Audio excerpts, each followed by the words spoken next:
누가복음 7장 11절의 말씀을 통해서 위로자 예수 그리스도, 치료자 예수 그리스도, 이런 제목을 갖고 하나님의 말씀을 함께 나누겠습니다.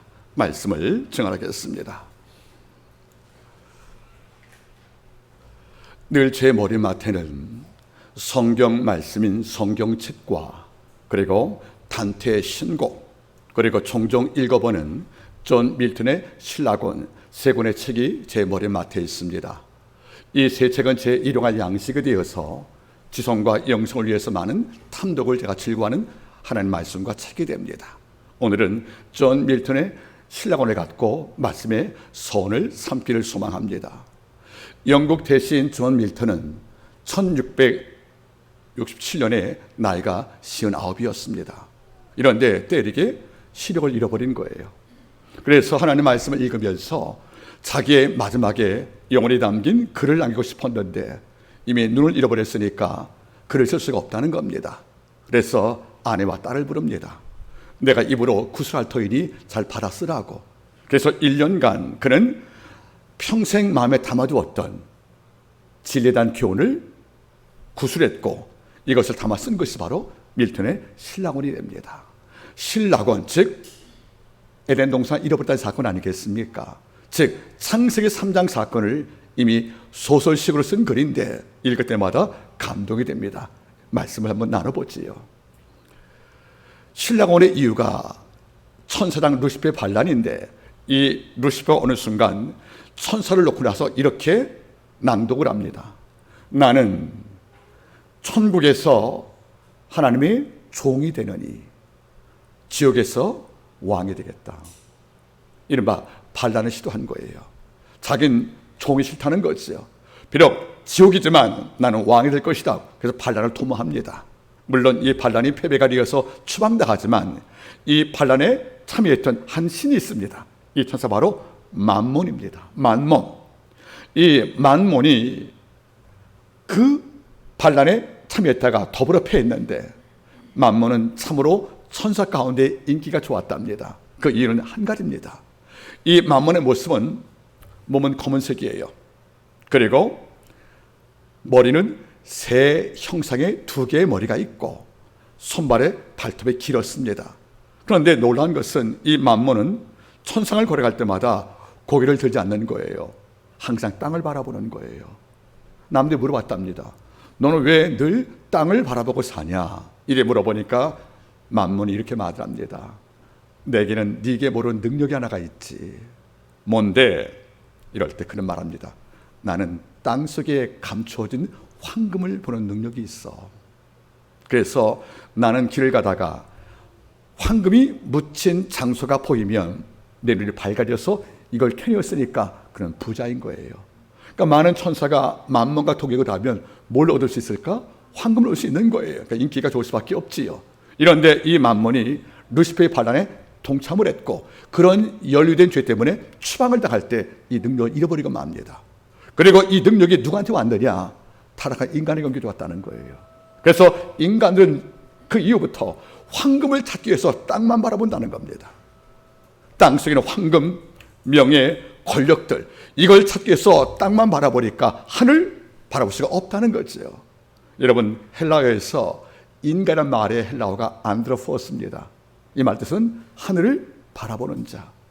우리가 하늘을 바라보고 하나님을 찾는 것이 사람의 본질인데 만몬이 땅을 보고 황금을 찾듯이, 그리고 인간도 이 땅을 살면서 황금을 찾기 위한, 이걸 채집하기 위한, 발굴하기 위해서 몸을 치고 때로는 양심과 상식까지 파괴할 때가 종종 있다는 것이 아니겠습니까? 여러분, 저는 이 글을 읽을 때마다 하나님께서 제게 묻는 질문이 떠오르는 거예요. 얘야, 예, 만몬이 황금을 찾는 능력이 있다. 부럽냐? 답을 제가 빨리 못합니다. 한참 있다가 조금은요. 그런데 제 마음은 좀 달라요. 저는 황금을 찾는 능력을 물론 존중하지만 제가 바란 능력은 따로 있답니다. 누가 제게 묻더라고요. 한 제자가, 교수님께서는 어떤 성령의 능력을 받고 싶느냐고. 저는 분명히 말했습니다. 나는 물 위로 걷는 능력을 나는 바라지 않는다. 여러분, 물 위로 걸어보실래요? 천사로 추앙을 받을 것입니다. 나는 이 땅을 진동시킬 만한 능력의 사람이 되고 싶지는 않다. 다만 내가 바란 능력이 하나가 있다. 어떤 능력인데요? 나는 땅 위를 걷되 넘어지지 않고 오래 걷는 능력을 받고 싶다는 겁니다.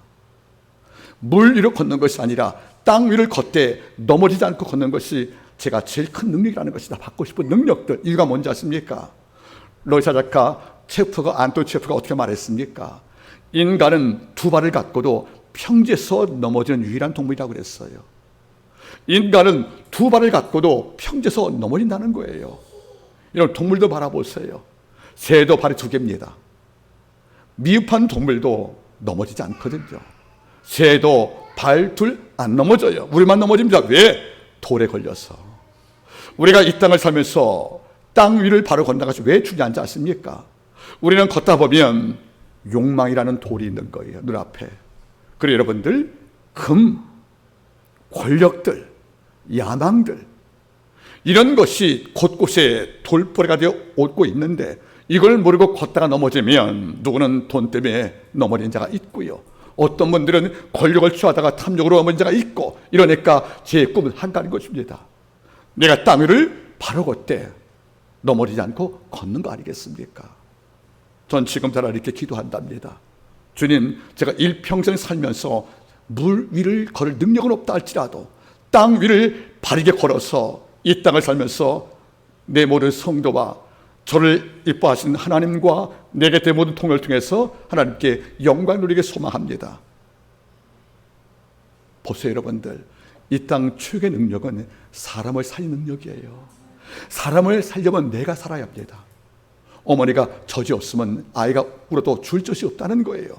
내가 젖이 풍족하여 아이에게 먹이듯이 내 삶의 사람다움, 상식을 존중히 여기고 남을 배려하고 남을 높이 세워주며 그가 불행을 당할 때 제일 먼저 애도하고 그가 기쁠 때 가장 먼저 기립박을 수 있는 이런 인간담을 갖고 사는 것이 복된 것인데, 우리의 관심이 다른 곳에 있다는 겁니다. 이번 주 오전 기도 하나님께 이렇게 기도했답니다. 아버지, 땅 위를 걷되 바르게 걷는 능력을 구하되 하나님, 제가 한 가지 능력을 더 구합니다. 어떤 능력이냐? 하나님께 감히 아랬답니다. 주님, 지친 자를 위로할 수 있는 능력을 갖게 도와주옵소서. 위로할 수 있는 능력들. 그가 아무리 슬퍼서 지옥 같은 절망에 갇혀있다 할지라도, 그가 아무리 절망을 해서 그 늪 같은 고통에서 아파할지라도 제가 하나님의 도우심으로 그 곁에 단 10분만 머물러도 주님, 못난 저를 통하여 그를 위로할 수 있고 새롭게 살만한 용기를 줄 수 있다면 이건 죽은 자를 살리는 기적보다 더 큰 것이 아니겠습니까? 여러분, 위로할 능력은 정말 중요한데 우리의 관심이 다른 곳에 있다는 거예요. 여러분, 제가 말씀을 드리잖아요. 명예 그 500원도 못 갑니다. 과거에 어떤 삼촌 좋아했던 조카가 그렇게 조카가 삼촌 사랑했대요. 이모가 가서 500원짜리 아이스크림 사주니까 이모가 제일이라고 하더랍니다. 명예 500원도 못 가는 겁니다. 여러분, 권력이요, 이게 몇 푼 간다고 여러분들. 우리가 정말 이 땅을 살 때 선택과 집중을 통해서 하나 구한다면, 주님, 이 땅을 걷되 넘어지지 않고 걷고, 이 땅을 걷되 여러분들 사람을 살리는 사람을 살 것이고, 이걸 위해서 아버지 하나님, 나는 위로할 수 있는 능력을 구하는데 이것만 제게 주신다면 더 이상 바랄 게 없다는 고백을 제가 하나님께 드렸습니다. 오늘 이 부분을 함께 다루기를 원합니다.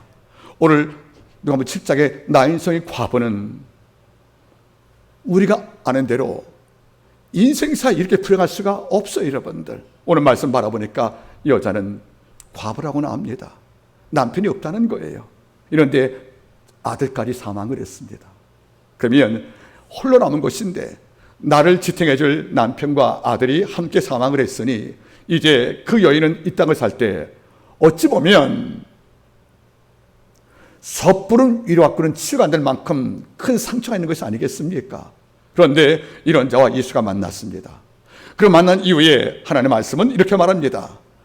죽은 아이를 예수께서 어머니에게 돌려주었다. 다시 한번 살려주었다는 거예요. 그러면 장례식은 멈췄겠죠, 여러분들.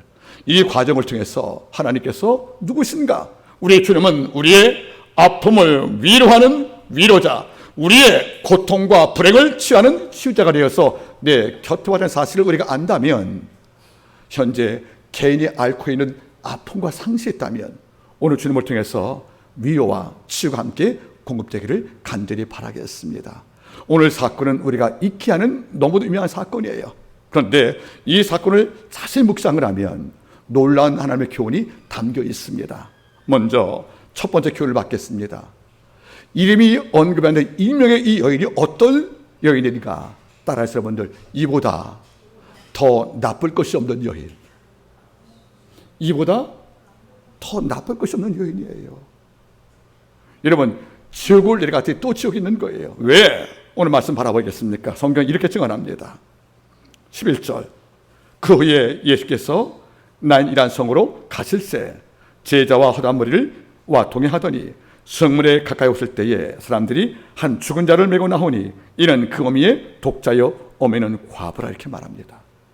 여인의 이름은 우리가 알 수가 없습니다. 그런데 그 형편을 알 수가 있다는 거죠. 첫 번째가 뭐죠, 여러분들?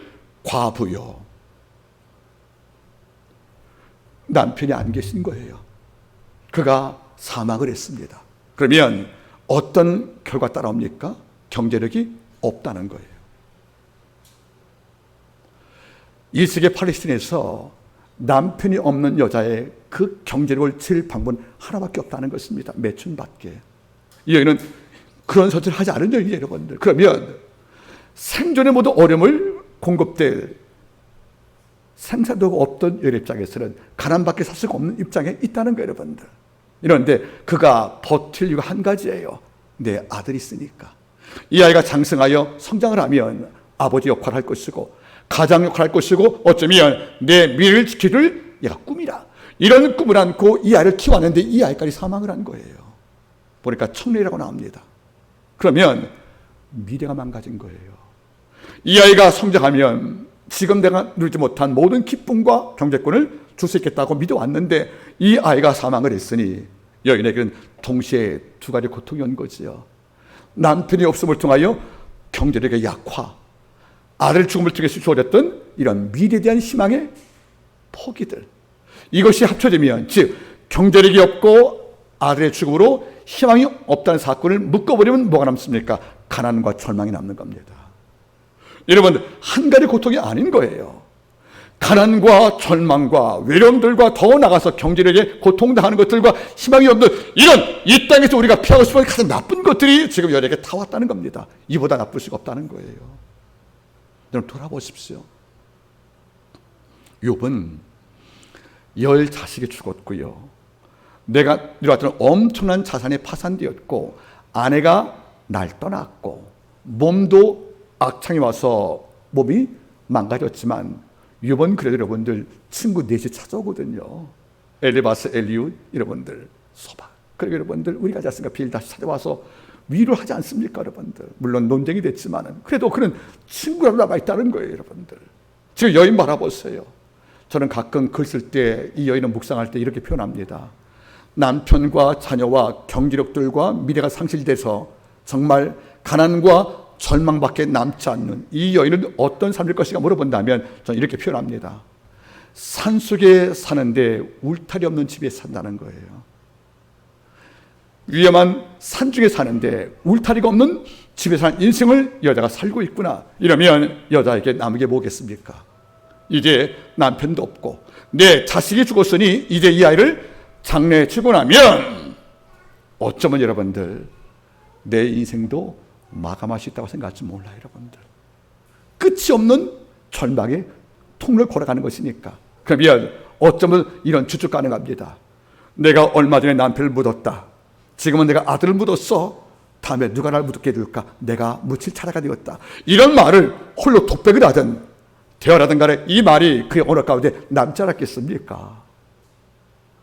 이렇게 본다면 여자에게 희망이 없는 거예요. 어쩌면 이 땅을 살 때 이보다 더 나쁠 수밖에 없고 이보다 불행할 수 없는 이런 여인, 즉 남편이 죽었으니 불행이에요. 자식이 죽었으니 비극이에요. 불행과 비극이 함께 어울려 나를 공격을 했던 이런 상태의 여자가 있다면 얼마나 하루가 힘들겠습니까? 여기서 하라는 말씀을 끝낸다면 여자의 미래는 우리가 예측 가능합니다.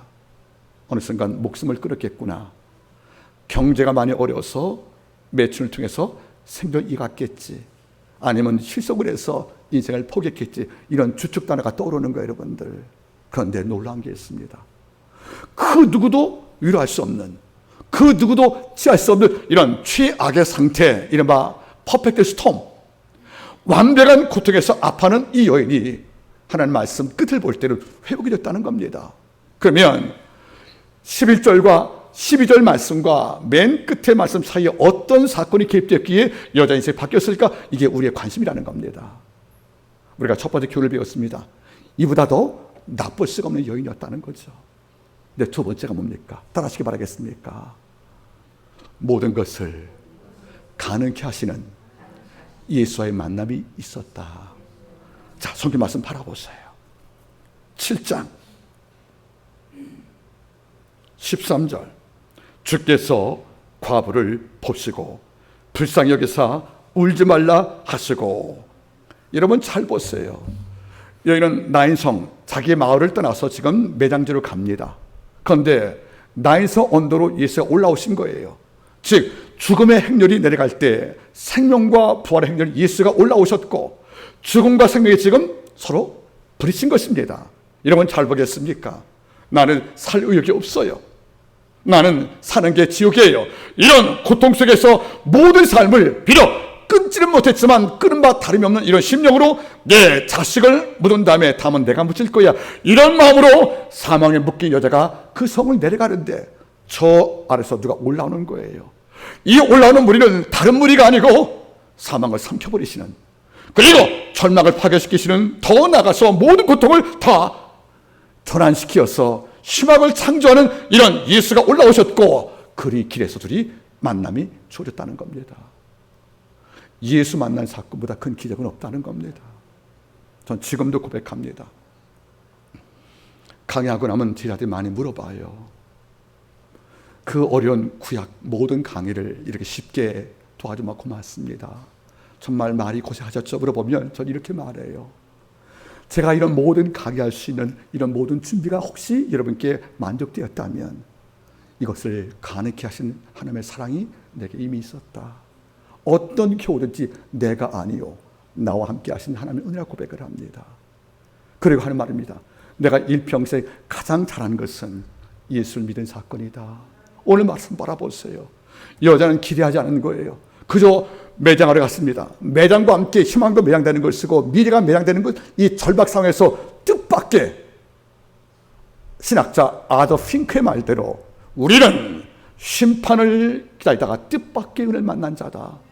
보니까 내가 부른 것이 아니란 말이에요. 내가 마리아와 여러분들 마르다 같이 여러분들 오빠가 아프니까 예수 오세요 초청한 게 아니란 말이에요.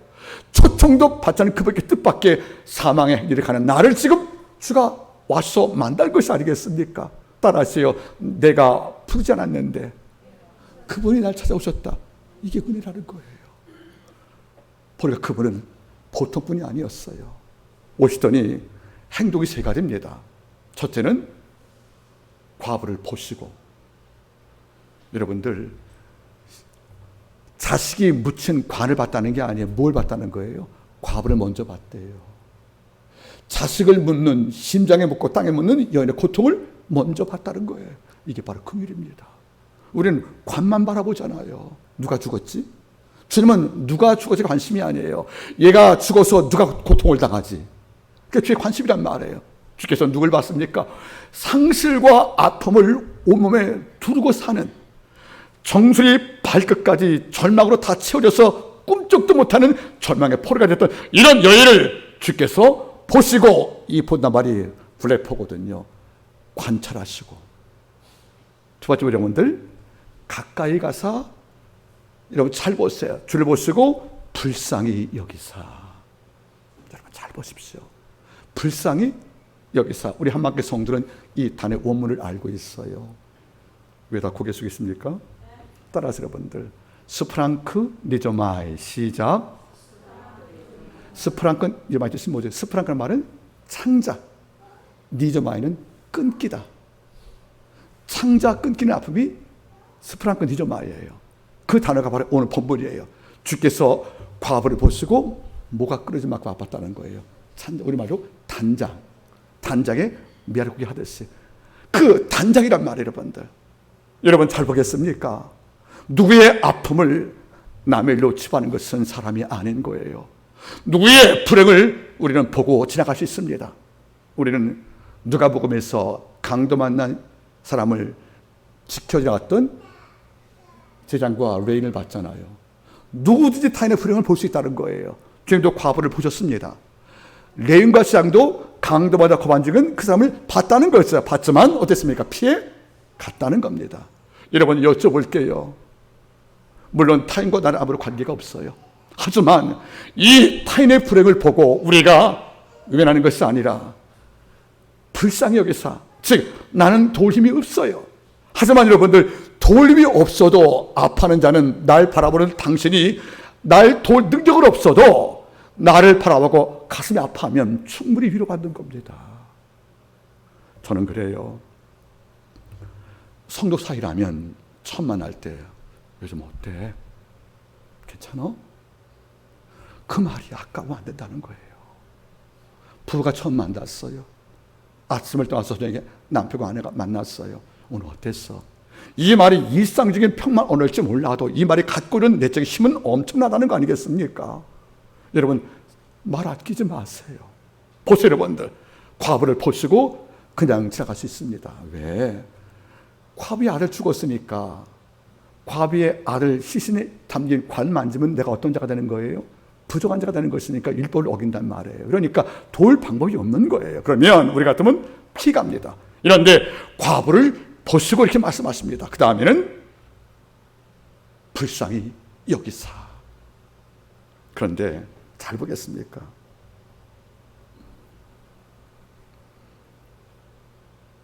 울지 말라. 여러분, 자식이 죽은데 왜 눈물이 안 나와요? 울지 말라고 말씀하는 거예요.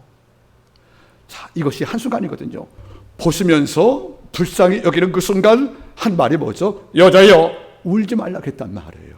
그러면 자식이 죽었던 여인의 미래의 슬픔을 주께서 억지로 억제하신 것인데 그게 감정 학대 아니겠어요, 여러분들? 지금 속전이 울어야 통곡을 해야 내 마음에 엉어리 풀릴 터인데 울지 말라 말씀하는 것은 어찌 보면 내 감정을 억제하는 학대와 같은 것인데 주는 기꺼이 말씀한 겁니다. 울지 말라라고. 여러분들 왠지 아십니까? 거기에 주님의 본질이 있는 거예요. 사람들은 울지 말라가 그냥 단순한 위로입니다. 주님은 울지 말라는 말이 단순한 위로가 아니고 울지 않게 해주겠다는 거예요, 여러분들. 앞으로는 지금 너를 울게 했던 이 울음을 내가 멈추게 해주겠다는, 거기는 권세 약속이 포함되어 있다는 겁니다. 이게 중요한 문제예요. 저는 목회자입니다. 두 아이를 키우고 아내가 있고요. 제가 아끼는 성도가 있어요. 그들이 아플 때 기꺼이 시간을 냅니다. 그런데 제가 하는 모든 위로가 얼마나 힘이 있는지를 저는 확신 못합니다. 왜? 듣는 대상의 수준이 다 다르니까. 그런데 저는 감히 비교가 안 될 만큼, 아니 언급되면 안 되는, 우리 주님께서 만약에 제가 울지 마, 힘내 이런 말은 그냥 단순한 위로일지 몰라도 우리 주께서 우리 보고 울지 마, 힘내 이 말은 위로를 넘어선 치유사건이란 말이에요. 다시 말하면 이제부터 내가 왔으니 너를 울게 만든 모든 이유 내가 제거할 것이다. 그리고 너를 아프게 만든 이런 모든 이유들을 내가 치유하여 새롭게 네 인생을 바꿀 것이라는 그 치유의 약속이 이 속에 포함되어 있다는 겁니다. 세상에서 우는 자를 다시 울지 않게 만든 능력은 예수 그리스도밖에 없습니다. 그를 인격적으로 만나면 육체 모든 성도가 위로하는 말과 다른 결과 격이 있는데, 이것은 그런 이유로 울게 하지 않게 만들겠다는 아버지의 그 당연한 의지와 그 능력에 대한 그 자신감이 포함되어 있기 때문에 고요하라 잠잠하라 외치면 귀가 없는 바람과 바다가 순종했던 것처럼 지금도 아버지 이런 충분히 가능하다는 겁니다. 따라서 이걸 믿는 것이 그리스도인입니다. 제가 성도 보고 울지 마라 그러면 그럴 거예요, 여러분들은. 어떻게 안 울어요? 목사님께 저를 뭘 해줄 수 있는데요? 그 말이 맞아요. 인정합니다. 그런데 이 음성을 하나님께서 목사님을 통해서 여러분에게 들려줘 생각하면 그건 의미가 달라지는 겁니다. 저를 통해서 만약에 울지 말라 하신다면 하나님께서 그건 그분의 약속이 통과되는 겁니다. 그렇죠? 따라하세요. 울지 마라. 울 수밖에 없지만 이제는 울지 않게 해주마. 네 울음을 내가 멈추게 해주마. 그리고 네 울음이 너를 괴롭히게 하지 않겠다. 이제 못하게 해주마. 사도 요한이 말씀해 주었습니다. 하나님께서 나신 자 누구죠? 예수 그리스도가 너를 지키심에 악한 자가 너를 만질 수 없다.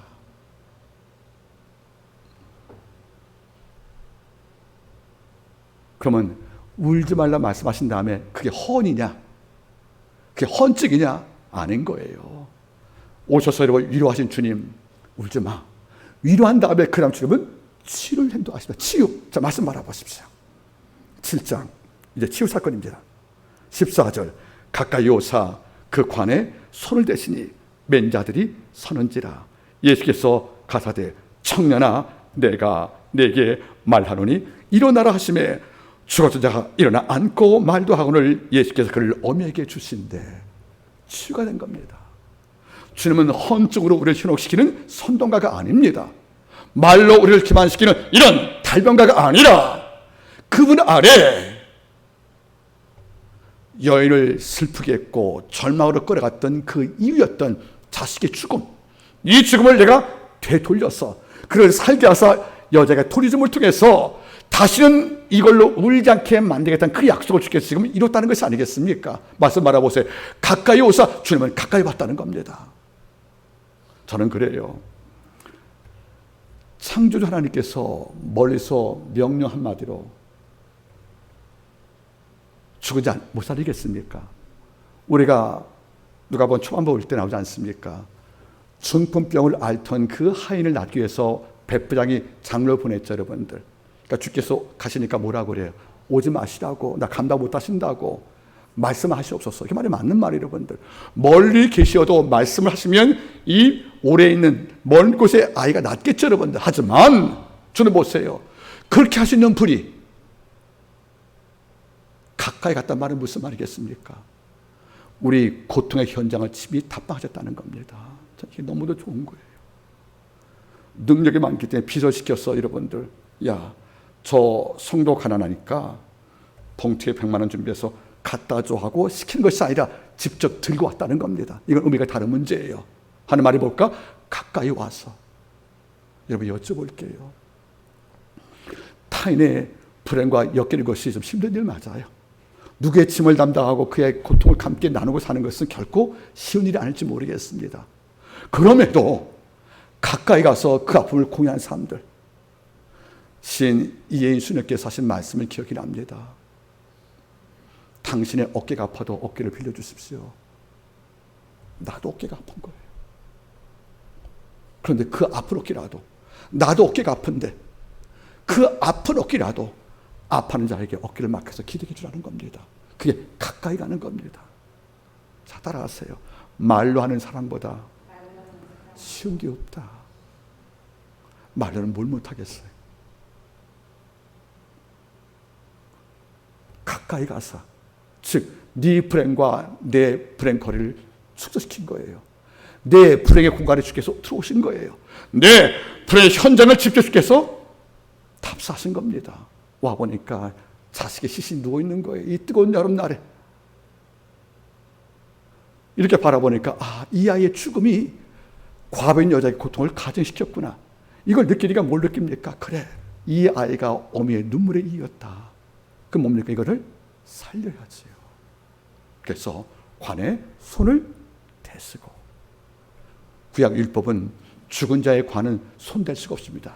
그 상여꾼 외에는, 매장꾼 외에는. 왜? 율법사들이 시신에게 손댈 때는 그 부정한 시신이 내게 옮겨와서 내가 부정하니까 7일간 남과 접촉을 못하거든요. 그게 구약의 법이었다고 그래요. 그러면 관에 굳이 손 안 대고도 할 수 있잖아요, 여러분들. 아까 가까이 오지 않고도 낫게 할 수 있는 것이고, 그리고 관에 손대지 않고도 굳이 이 아이를 살 수가 있는 능력이 갖고 계신데 왜 굳이 가까이 왔으면 왜 굳이 율법을 어겨가면서 관에 손댔을까? 답은 한 가지예요.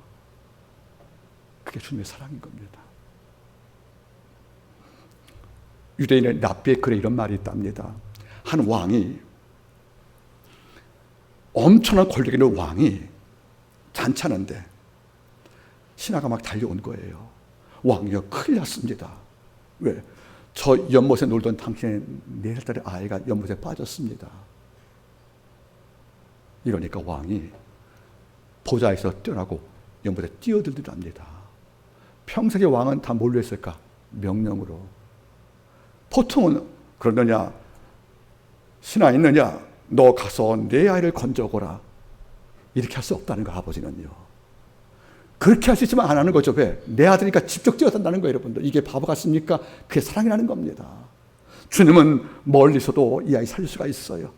관에 손대지 않고도 살 수가 있다는 겁니다. 이런데 왜 가까이 왔으면 왜 관 손대었을까? 주는 우리의 고통을 나누시길 원하시는 것이고, 우리 고통을 함께 경험하시면서 우리의 아픔을 위로하고 취하기로 하신 분이 바로 예수님이라는 겁니다. 전 이런 예수님이 좋습니다. 하나님께 엎드려 기도할 때 제 마음에 슬픔도 있잖아요. 그러니까 간구할 제목들이 쭉 고백을 하고 엎드리면 눈물이 쭉 흐를 때가 있어요. 우리 목사님이 울어? 아니, 웁니다.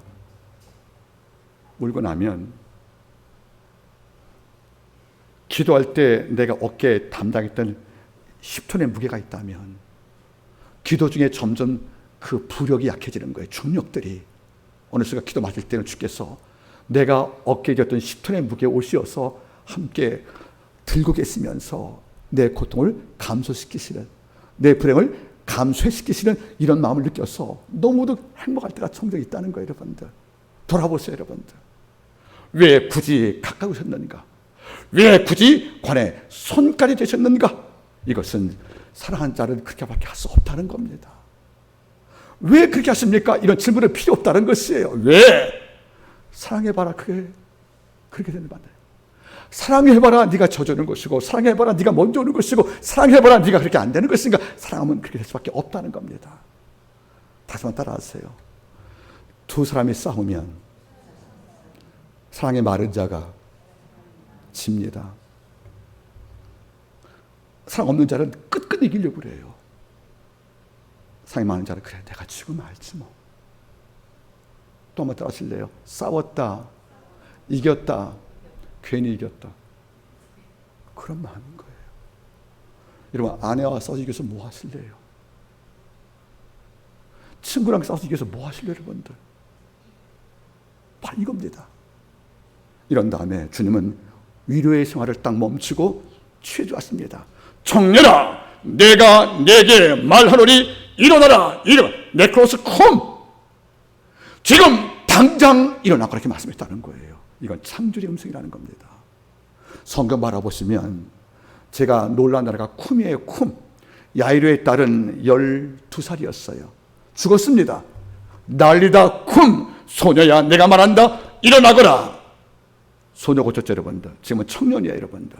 청년아 내가 말한다 일어나거라. 그리고 요한 11장에서는 중년 나사로입니다. 나사로야 무덤에 나오거라고요. 예수님은 일생에 소녀와 청년과 중년을 부활시켰는데 여기에 동시에 등장한다가 바로 쿰이란 말이에요. 쿰, 바로 아람어로 일어난다는 말 뜻이거든요. 순간 헛멈춘 썩어가는 시신이 창조의 말씀을 듣다 보니까 청년이 일어나 말도 하거늘. 따라하세요. 청년이 일어나 말도 하거늘. 이건 무슨 말이겠습니까? 죽은 시신도 창조의 명령 앞에서 복종하여 생각을 갖고 그가 일어나서 말했다는 거죠. 누워있던 시신이 한번 보겠습니까 여러분들? 7장 우리 같이 읽어보겠습니다. 오늘 이 말씀을 마음에 레마로 담기 바라겠습니다. 자, 보겠습니까? 16절 시작. 죽었던 자가 일어앉고 말도 하거늘 예수께서 그를 오메게 주신대. 죽었던 자가 말했다는 거예요. 누구를 말합니다? 소설 쓰시네? 아니에요. 창조주에게는 죽은 자를 살린 일들이 일상입니다. 그건 큰 문제가 아닌 거예요, 여러분들. 돌들도 타니게 하시는데. 죽은 자가 일어나 말도 했단 말은 무슨 말입니까? 부활했다는 겁니다. 주님은 이런 분이라는 거예요, 여러분들. 주님은 위로가 아닌 치유까지 가신 거란 말이에요. 주님께서는 단순한 말의 권면이 아닌 그 고통의 그를 말이게 만드시는 이런 창조의 능력으로 그 여인에게 고통을 주었던 이 죽은 자를 살려서 어머니에게 돌려주시니까 자식이 살아왔으니 미래가 회복된 것이고요. 자식이 살아왔으니 위험이 치유된 것이고 이 자식이 살아왔으니까 날 보호할 보호자가 생긴 거예요, 여러분들. 어머니에게 그를 돌려주신대. 따라하세요. 하나님께서 잃어버린 꿈을 돌려주셨다. 하나님께서 잃어버린 기쁨을 돌려주셨다. 우리 주께서 상실된 내 인생을 돌려주셨다. 이것이 뭐죠? 돌려주시는 주의 은총이라면 이 말씀을 마음으로 받아들이기를 바랍니다. 중요한 문제예요. 죽은 자 살았으니 장례식은 끝났습니다. 매장도 더 이상 필요가 없다는 거죠. 왜? 생명과 부활의 주가 사망을 만날 때 사망은 생명의 옆에 싸움도 걸지 못하고 바로 패배했다는 겁니다. 이것이 바울의 고백전 사망아 너 쏘는 게 어디 있느냐? 사망이 생명한테 삼키게 됐다는 부활의 말씀 준 것이 아니겠습니까? 믿는 성도는 부활의 약속을 받고 지금 이 자리에 앉아 계십니다. 하나님이 다시 돌려주셨대요.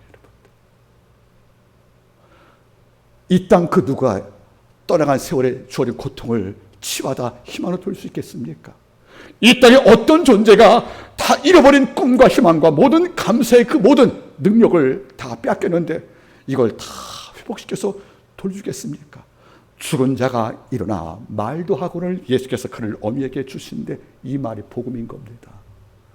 허물과 죄로 죽었던 우리를 그리스도가 살리시고 생명나라 옮겼단 말을 우리 기억하지 않습니까? 이걸 보고 이제 반응이 세 번째가 나옵니다. 반응을 바라보십시오. 16절 모든 사람이 두려워하며 하나님께 영광을 돌려 가로되 큰 선지자가 우리 가운데 일어나셨다 하고 또 하나님께서 자기 백성을 돌아보셨다 하더라. 예수에 대한 이 소문이 온 유대와 사마리아에 두루 퍼졌다. 자, 이제 주님은 여자에게 잃어버린 삶을 돌려주었어요. 자식을 돌려주어서 슬픔도 치유했고 여자의 미래에 대한 두려움도 치유했고 더 나아가서는 여자가 받을 멸시와 이런 모든 학대까지 다 치유해 줬습니다. 홀로는 일에 대한 모든 시선을 다 잠재워 쓰고 당당하게 내 아들이는 여자가 세워줄 때 여자의 인생은 정상화되었다는 겁니다. 그러면 우리는 한 해 결론 얻었습니다. 따라서 이보다 더 나쁠 수 없다 해서 이보다 더 좋을 수 없다로 바뀌었다. 이보다 더 나쁠 수 없다 해서 이보다 더 좋을 수 없다 바꾸신 것이 바로 예수 그리스도 아니겠습니까? 전 이 믿음이 우리 가운데 살아있기를 바라는 것입니다. 한마디로 모든 성도가 다른 건 다 잃어버려도 죽었던 이가 일어나 말도 하거늘 예수께서 그를 어미에게 돌려주신데 사람들이 이를 보고 두려워하여 하나님께 영광을 돌렸다. 이러니까 뭡니까? 목격을 한 거예요. 매장지를 따라갔던 그 애도객들이 부활의 현장에서 뭘 느꼈냐면 예수가 내 인생에 접촉이 되면 주께서 내 인생에 개입하면 가장 나쁠 것이 가장 좋아지는 이런 원대한 대전환과 변화가 온다는 사실을 모두가 알고 하나님께 영광 돌리는 것이 아니겠습니까? 이런 주님이 내 곁에 계신데 우리가 어떤 일로 마음을 빼앗기고 어떤 일로 감사의 감정을 차압당하고 어떤 일로 우리가 웃음을 잃어버리는 근래 몸이 많이 아파서 아내와 우리 아이들 많이 걱정을 했어요. 특별히 둘째 아이가 이제 일하는 그 병원 내에서 종교 교수님이 쏘셔갔는데 저보다 연배가 어리시대요. 그날 제가 이제 아팠거든요. 뭔 일 아니까. 둘째 아이는 감정 표현이 좀 약간 안 해요. 큰아이도 마찬가지지만은 엄마한테 그러더래요. 엄마 나 식겁했어. 식겁이란 말이 뭐예요? 식겁? 식겁이 뭐지? 너무 놀란 거라면서요. 그런 표현을 제가 한 번도 못 들어봐 저한테.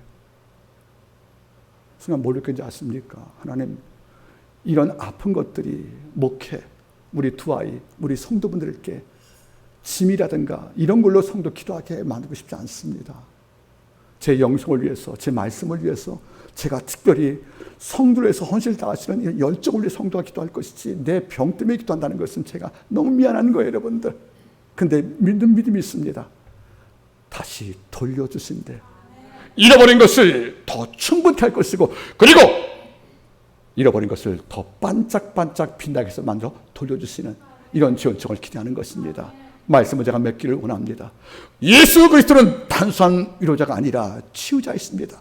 그리고 위로와 치유가 동시에 공급되는 하나님의 아들이신 것을 잊지 말기를 바랍니다. 이번 주 여러분들, 무엇이 우리 마음을 슬프게 할지 모르겠습니다. 그래서 자식을 매장을 앞둔 여인의 마음처럼 얼굴이 사색이 되어지고 쭈글쭈글해지고 새까맣게 타버린 그 절망의 흔적을 예수가 알 때에, 그러면 주께서는 나를 찾아오셔서, 내가 초청도 아닌데 찾아오셔서 내 인생을 관통할 때 이보다 더 나쁠 수가 없다가 이보다 더 좋을 수 없게 만드시는 그 은총이 한마디에 모든 성도에게 매일매일 채워지기를 바라겠습니다. 기도하십니다. 하나님 아버지, 우리 성도 참으로 사랑합니다. 좋은 거 주시고 귀한 거 주시고, 비록 지금은 상실 가운데 있는 성도가 있다 할지라도 내 주께서 복되게 하사 이보다 더 나쁠 수 없다 해서 이보다 더 좋을 수 없도록 바꾸시는 아버지의 위로와 치유의 능력이 동시에 임하기를 간절히 원합니다. 한마디로 모든 성도 주 안에서 거룩하며 행복하기를 원합니다. 이 꿈을 다 이루시길 소망하며 모든 말씀을 예수님의 이름으로 기도드리옵나이다. 아멘. 우리 말씀을 생각하시면서 찬양 262장 드시면서 하나님께 예물 드리겠습니다.